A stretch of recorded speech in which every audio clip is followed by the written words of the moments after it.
Well, hello, and thank you for joining me on the Keith Jones Show. Today, we're going to be talking about Donald Trump. We're going to be talking about DOGE. We're going to be talking about ICE, and we're going to be talking about the southern border. So let's go ahead and let's get into it. Today, if you notice this first picture, Donald Trump is at the White House, of course, and he is joined by Modi, the Prime Minister of India. There's Donald Trump in the middle. You got Marco Rubio, Secretary of State, to the right, and Doug Burgum beside of him. Now that just looks like a typical gathering of leaders, of leaders. But now I want you to notice this next picture. Someone actually saw this picture as you go into the Oval Office, or it's on the outside of the Oval Office. As you enter in the Oval Office, there is Donald Trump's mugshot. This is the mugshot that was taken and placed there. Of course, it was taken. It was taken on August the 24th. He turned himself in at the Fulton County Jail in Atlanta, Georgia, and he was booked and given an inmate number. And obviously, the photograph was with the Fulton County. They released the picture, and of course, Donald Trump has strategically. I'm not sure if he chose to put it there, or if someone in his staff told him, encouraged it to be put there as a continual reminder of what they had done to him from the moment that he entered the White House all the way through the Biden administration, how they tried to destroy him. They tried to destroy his reputation. They've tried to destroy his life. They've tried to destroy everything about this man. They've tried to assassinate him. They've tried to impeach him twice. They've tried to just do everything they could to destroy Donald Trump and to make sure that he did not get into office again for a second term. And they almost succeeded. On two different occasions, there were assassination attempts. One clipped his ear. Could have easily, if he had not turned at the right moment, divine providence, he would not be here today. But the Lord spared his life and now has allowed him to be in the position that he's in today. And so it serves as a stark reminder. I'm going to go back. It serves as a stark reminder to those who enter in to Donald Trump himself. Never forget what those people have done to you. Never forget what they tried to do to you. Also to his staff, those of you who are members of his staff, when you look at that picture, when you walk into that Oval Office and you see that picture, you need to remember who you're dealing with. You remember the type of people who did this to him, who tried to do these things to him. And as he said on numerous occasions, they really want to get to us. He was just standing in the way. And that is so true. And now Donald Trump is president, and everyone in his cabinet, everyone who is on his staff, every senator, every Democrat, every world leader who walks past that picture needs to be reminded of what they tried to do to Donald Trump. And I pray that Donald Trump will remain steadfast. And to remember, these people who tried to do this to him, they're liars, they're manipulators, and they would do nothing less than to try to destroy him again. So I would encourage the staff to remain firm, to remain steadfast, and to remember who you're dealing with. Continually remind yourself. That's why the picture is there. This picture should serve as a reminder to those involved in the Trump administration what type of system you're dealing with. What type of system? The system that tried to eliminate him. They tried to silence him. And by trying to silence him, they tried to silence you and me. And that's why we can no longer just sit by and allow these things to happen. Donald Trump is president. We're thankful for that. But for him and for all of those involved, this serves as a reminder to remember what they tried to do to him, and in turn to all of those who supported and voted for Donald Trump. So we're glad that the photo is there, and hope it serves as a constant and continual reminder to those who are serving in his cabinet. Well, now let me turn your attention to, I'm going to turn your attention here to DOGE. We're going to look at the DOGE situation here, okay? DOGE is, of course, on X. Let me see if I can get this to minimize here. And let's walk through and look at the waste that had been taking place. We're on X, of course, and here is the Department of Government Efficiency. This is their X account, and it's interesting to see here. One of the great things that you love to see from your government is DOGE is looking for help from the general public. Wow. Something the government never asked for because they don't want you to see what's going on. But let's walk down these posts from the Department of Government Efficiency, and let's look at some of the savings that they have put in place. Some of the steps that they've taken to put certain things in place to ensure more efficiency. Notice here, 4 hours ago, the Treasury Access symbol is an identification code linking a Treasury payment to a budget line item. A standard financial process is it tells you which department or what location it should go to as an expense, but not in the federal government. The TAS field was optional for approximately 4.7 trillion in payments and was often left blank, meaning, and notice what he says here. I'm going to click it and make it bigger, making the traceability almost impossible. As of Saturday, this is now a required field. In other words, now they have to put something in this field to make sure that it is accurately reflected in the accounts somewhere. So it helps you to know where the money is actually going. Let's go back.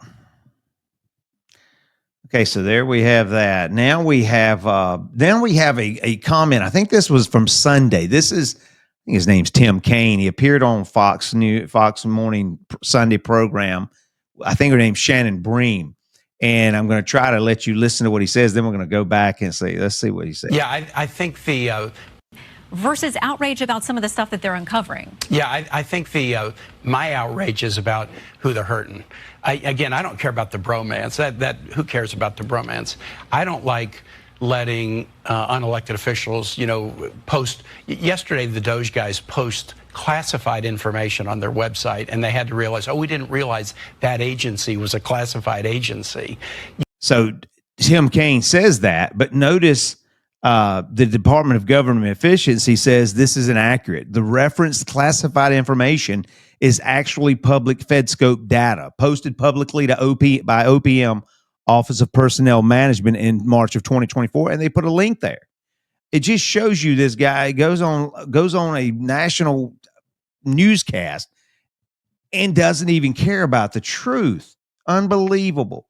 So now they're looking into this. There's another one. Department of Government Efficiency is looking at this.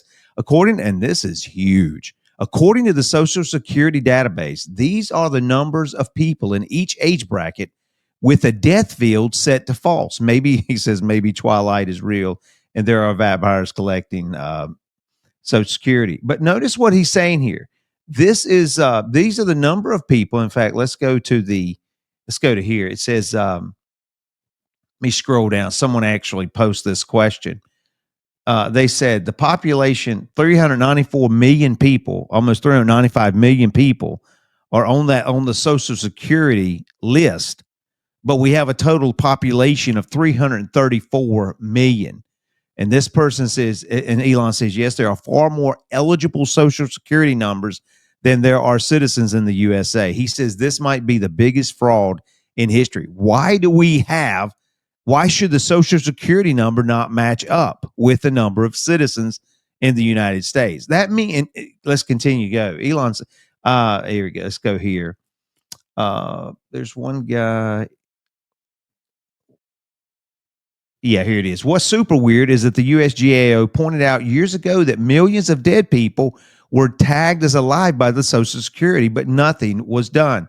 Tom Fenton says the problem has been known for at least a decade, and now through Donald Trump, DOGE, and Elon Musk's team, they finally want to do something about it. This guy puts actual dollar amount to it. He says this has the potential to be the biggest fraud in U.S. history. If DOGE's numbers are correct, $522 billion, a third of all spending on Social Security each year, is fraudulent. Here's my math. According to DOGE, 20.7 million people 100 plus years old are receiving Social Security, but there are, he says, but there are at most 101,000 living centenarians. The average monthly benefit is around $2,100, 12 months. I think it's 20.6 million times equals 12 times 20.6 million equals 522 billion per year. If this has been going on for 10 years, that's 5 trillion of wasted money. And here they've been talking about and discussing Medicare going bankrupt, and we're throwing out this type of money. He says, I hope that this data is incorrect, because otherwise this is the biggest financial crime in American history by several orders of magnitude. So one guy, here's Robert Sterling. He says this doesn't include the potential fraud from the fake beneficiaries below age 100. By my math, the adjusting for a normalized age distribution, this could bring the total amount of fraud to $793 billion. In fact, I have a video here. Of Stephen Miller as he appears on Fox News, but he's being asked by these Fox News news anchors about this that we're talking about, the Social Security issue. Listen to what Stephen Miller says. Records are obtained. Well, as we know, there's a massive amount of fraud in this country. You have, for example, foreign fraud rings. These are foreign nationals who come into the United States. They use fake Social Security numbers. They use fake identities to steal billions in taxpayer benefits. There's no way to know until DOGE gains full access exactly how much money we're talking about. But over a 10-year normal budget window, you could be talking about saving over $1 trillion by clamping down on massive fraud in our tax and entitlement system. It's absolutely amazing that these people, there is so much inefficiency in the government. It is just appalling. As an American citizen, you should be outraged at what is taking place in this country when it comes to fraud and government spending the money in a way that is inconsistent with what we expect to happen. You know, the other day we were at a little store, ran into a lady used to work with years ago, and she was, I didn't hardly recognize her, but then I saw her name tag and I recognized her, and I said, "Oh, you're so-and-so." She said, "Yes." And I said, "Well, let me hug you." And so I hugged her. Come to find out, she's 76 years old and she's still working. You know why she's having to work? Because of fraud like this, and because of the previous administration and their high inflation tactics. It's because our government has not been faithful to the people that built and made this country. This is exactly what's wrong with this country. We allow the people who work hard. We're the ones who get stiff. The ones who try to cheat and steal, they're the ones that are allowed to enjoy the system, to manipulate it for their own selfish good instead of it being used for the American citizen. It's a travesty, and something that really needs to be addressed. It's unbelievable. But now I'm going to turn your attention to now to the ICE situation. I had several videos of Tom Homan. Most of you know he's the border czar, and they are going around and they are arresting these criminal elements that have been let to enter into this country and to commit heinous crimes. And the former administration left them to walk the streets where we walk. But notice what's happening now. Let me get this. Let me get this tab up here. Let me see if I can find it. All right, so here we go. Here's the U.S. immigration. Let me scroll to the top here. I was sort of reading these things. I mean, this is the ICE on X, okay? U.S. Immigration and Customs Enforcement. Notice they're here to protect Americans through criminal investigations and by enforcing immigration law to preserve national security and public safety. That was not taking place under the Biden administration. But notice here, we're going to quickly just look at some of the people that they have arrested, some of the criminal elements, dangerous criminal elements in this country. It says ICE, LA, are now safe from suspected killer. Mexican fugitive wanted for femicide in home county, arrested by ICE, Los Angeles, and returned to Mexican authorities to face justice. Here he is. Wanted in his home country, unlawfully present criminal alien. That's what he was. There he is. ICE is removed him from our streets. And here's another one. Los Angeles, an unlawfully present Mexican national, is also a gang member with convictions for domestic violence, vehicle theft, receiving stolen property, filing false reports. A non-citizen. Here he is. Here's another one. And here's another one. Seattle pose significant threats in Washington. Let's keep going. South Texas man pleads guilty to smuggling 36 illegal aliens in tractor trailer after ICE and the Border Patrol probe these days of transnational criminal organizations raking in billions in illicit profits by trampling on our nation's sovereignty. And that's good that they're saying. Here's another one. Arrest and removal, February the 6th, 2025, in Omaha, Nebraska. Attempted rape. Here's another one. ICE Denver arrested him, a Salvadorian criminal alien who illegally entered the U.S. over 30 years ago. 2 DUIs contributed to the delinquency of a minor and sex assault of a minor who will remain in ICE custody pending removal proceedings. It just goes on and on. These are the type of criminal elements that the Trump administration is trying to remove from our streets. These people that were allowed to enter, I cannot express this enough. These people were allowed to enter into this country under the previous administration, open borders, knowing they were dangerous, knowing they could hurt the population, knowing they could walk the streets and hurt American citizens. Anybody that would want people like this on the streets, you're an idiot. And it makes absolutely no sense. These are the types of criminal elements that the Trump administration is putting behind bars and sending them back to their homeland. But hopefully they will never come back to this country again. But this is what happened over the last 4 years.